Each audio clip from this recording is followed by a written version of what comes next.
बिस्मिल्लाहिर्रहमानिर्रहीम। आप सब लोगों को एयरलेस कंसेप्ट में खुशामदीद। हमेशा की तरह आज एक बार फिर हम एक नए टॉपिक के साथ आपकी खिदमत में हाज़िर हैं। आज हम जिस लेक्चर पर बात करेंगे, जिस टॉपिक पर हम बात करने की कोशिश करेंगे वो है प्रोजेक्टाइल मोशन। प्रोजेक्टाइल मोशन क्या होता है, ठीक है, और उससे रिलेटेड जितने भी बेसिक कंसेप्ट है वो आज के लेक्चर में कवर होगा। अगला लेक्चर जो होगा वो इसके डेरिवेशन से मुतालिक होगा। जितने भी डेरिवेशंस है वो हम अगले लेक्चर में कवर करने की कोशिश करेंगे, ठीक है। तो प्रोजेक्टाइल मोशन क्या होता है, आप इसको किस तरीके से डिफाइन कर सकते हैं। तो projectile motion is a two dimensional motion experience by an object. सबसे पहली बात कि प्रोजेक्टाइल मोशंस आपके पास क्या होता है, टू डायमेंशनल मोशन होता है, ठीक है।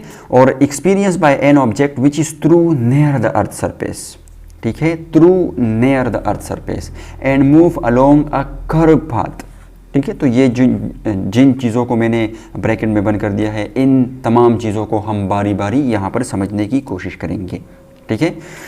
तो under the action of gravity only, ठीक है, सही। तो ये प्रोजेक्टाइल मोशन की डेफिनेशन है। चले इस डेफिनेशन को ज़रा सही तरीके से समझते हैं कि इस डेफिनेशन का असल में मतलब क्या है, सही है। तो लेट्स सपोज कर ले कि आपके पास जो है लेट्स सपोज कर ले कि एक गोलकीपर को आप ऑब्ज़र्व कर रहे हो और उसने क्या कर दिया, एक फुटबॉल था, ठीक है, और उसने इस फुटबॉल को हिट कर दिया, ठीक है। एक गोलकीपर ने फुटबॉल को हिट किया और वो उसको किक किया, ठीक है, और वो फुटबॉल जो है आप हवा में लहरा के जो है वापस ग्राउंड पर आ गया। अब देखिए, अगर इस मोशन को मैं एक्स एक्सिस और वाई एक्सिस में ड्रॉ करूंगा तो ये मोशन मेरे पास कुछ इस तरीके से नज़र आएगी। लेट्स सपोज ये आपके पास वाई एक्सिस हुआ और ये आपके पास क्या हुआ, एक्स एक्सिस हुआ, ठीक है। इसको मैं थोड़ा सा जो है नीचे ला देता हूँ, ठीक है।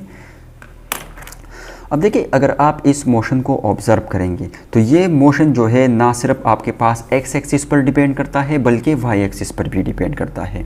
जैसे जैसे टाइम गुजरता जाता है ये फुटबॉल आपके पास एक्स एक्सिस पर भी डिस्टेंस कवर कर रहा है और वाई एक्सिस पर भी डिस्टेंस कवर कर रहा है। इसका मतलब है कि ये दो कोऑर्डिनेट्स पर डिपेंड कर रहा है ये मोशन, एक्स पर भी और वाई पर भी। इसलिए हम कहते हैं कि projectile motion is a two dimensional motion. Projectile motion कौन सा डायमेंशन होगा, कितने डायमेंशन का होगा, दो डायमेंशन मोशन होगा, ठीक है। अब experience by an object which is through near the earth surface. अब देखिए, आप अगर किसी ऑब्जेक्ट को थ्रू करेंगे, कहाँ पर, near the earth surface through करेंगे, तब ही आपके पास टू डायमेंशन मोशन होगा। क्यों? क्योंकि जब आप इसको near the earth surface through करेंगे तो ये जो अर्थ सरफेस होगा वो इस पर ग्रेविटी लगाएगा, ठीक है। डाउनवर्ड डायरेक्शन में इस पर क्या लगाएगा, वो ग्रेविटी लगाएगा डाउनवर्ड डायरेक्शन में। और जब ये डाउनवर्ड डायरेक्शन में ग्रेविटी लगाएगा तो इसका जो ये पाथ बनेगा, ठीक है, इसके मूवमेंट का जो ये पाथ बनेगा ये आपके पास कर्व पाथ बनेगा, ठीक है। तो जब आपके पास कोई ऑब्जेक्ट हो और उसका मोशन का जो पाथ है वो आपके पास क्या बने, कर्व बने, और वो टू डायमेंशन हो, तो ऐसे मोशंस को हम कहेंगे प्रोजेक्टाइल मोशन। और ये मोशन कब पॉसिबल है, जब आपके पास किसी ऑब्जेक्ट को हम थ्रू करें नियर द अर्थ सरफेस, ठीक है। अगर अर्थ सरफेस से बहुत दूर हम थ्रू करेंगे तो हो सकता है कि वो हमारे पास स्ट्रेट लाइन मोशन करे, हो सकता है कि उस पर ग्रेविटी का असर नहीं हो, ठीक है। तो near the earth surface through करना इसके लिए लाजमी है। और दूसरी बात, यहाँ पर इस ऑब्जेक्ट को जब आप थ्रू करते हैं तो इस ऑब्जेक्ट पे आप शुरू में बस एक फोर्स लगाते हैं, ठीक है। इसके बाद इस ऑब्जेक्ट पर कोई भी फोर्स नहीं लगती है सिवाय ग्रेविटी के।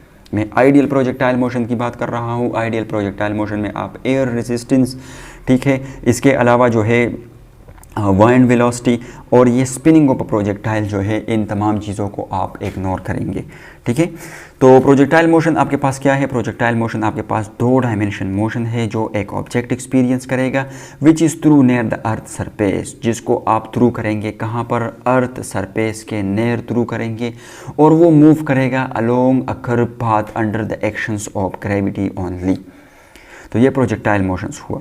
अब देखिए, यहाँ पर ये जो जिस पॉइंट से ये प्रोजेक्टाइल मोशन स्टार्ट होता है इस पॉइंट को हम कहते हैं पॉइंट ऑफ प्रोजेक्शन। क्या कहते हैं, पॉइंट ऑफ प्रोजेक्शन, सही। और ये जिस पॉइंट पे आपके पास एंड करेगा तो इस पॉइंट को हम कहेंगे point of impact, point of impact, ये आपके पास हुआ पॉइंट ऑफ इम्पैक्ट। अच्छा, जिस ऑब्जेक्ट को आप थ्रू करेंगे, जो ऑब्जेक्ट आपके पास ये प्रोजेक्टाइल मोशन परफॉर्म करेगा, उस ऑब्जेक्ट को कहा जाता है प्रोजेक्टाइल। प्रोजेक्टाइल, ठीक है। और ये ऑब्जेक्ट जिस पाथ से मूव करेगा, ठीक है, ये जो आपके पास पाथ होगा, इस पाथ को कहा जाता है ट्रेजेक्ट्री।